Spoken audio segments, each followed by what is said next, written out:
All right, guys, welcome back to Truth Movement Cartel. So, you guys have known in the hours and hours and hours of lives I've been doing ever since I was shown my vision. I have done thousands of hours of video. I have broken everything down to exactly what is going on and what is taking place. So, what you're going to see right here is Operation Garden Plot. It is the resettlement and prison for any American citizen that interferes in the upcoming military events. It is far deeper. I'm just giving you the gist of it.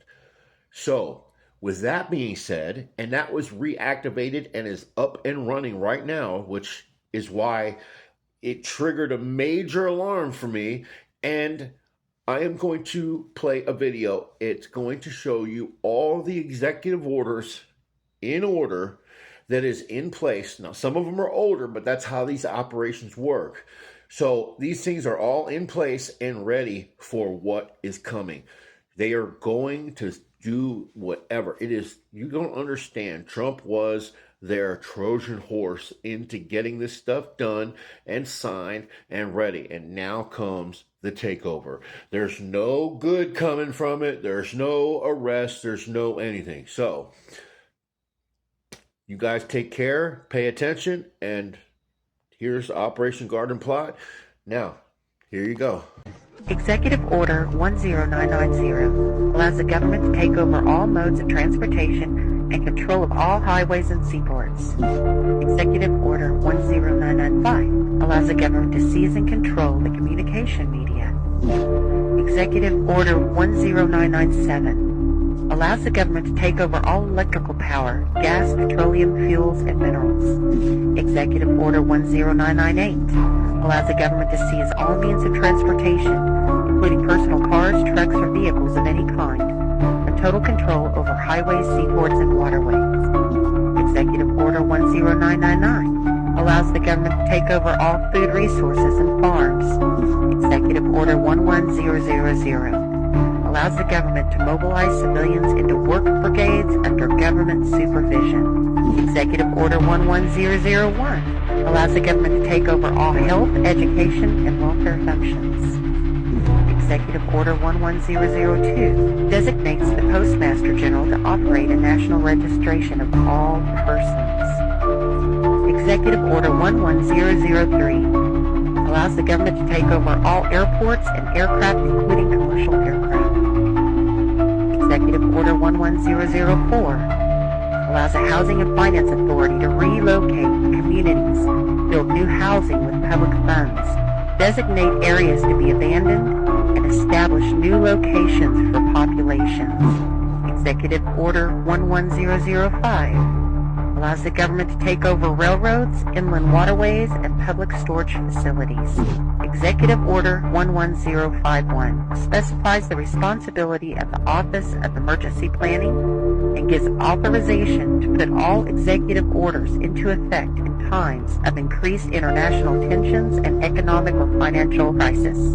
Executive Order 11310 grants authority to the Department of Justice to enforce the plans set out in executive orders, to institute industrial support, to establish judicial and legislative liaison to control all aliens, to operate penal and correctional institutions, and to advise and assist the President.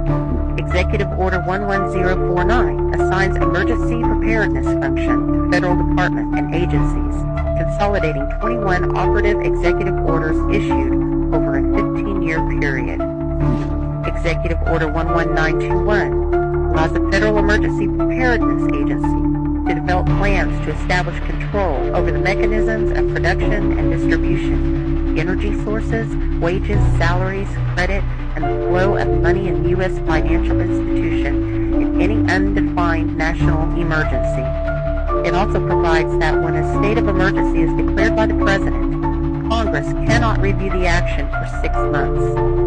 The Federal Emergency Management Agency has broad powers in every aspect of the nation. General Frank Salzito, chief of FEMA's Civil Security Division, stated in a 1983 conference that he saw FEMA's role as a new frontier in the protection of individual and governmental leaders from assassination and of civil and military installations, from sabotage and or attack, as well as prevention of dissident groups from gaining access to U.S. opinion or a global audience in times of crisis.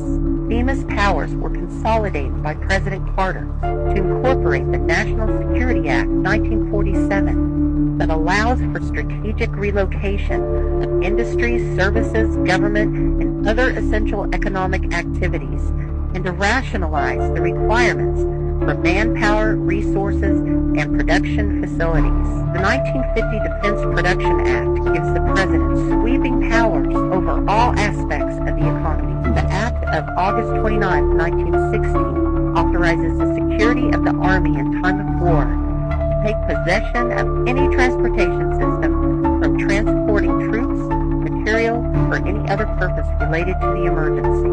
The International Emergency Economic Powers Act enables the President to seize the property of a foreign country or national. These powers were transferred to FEMA in a sweeping consolidation.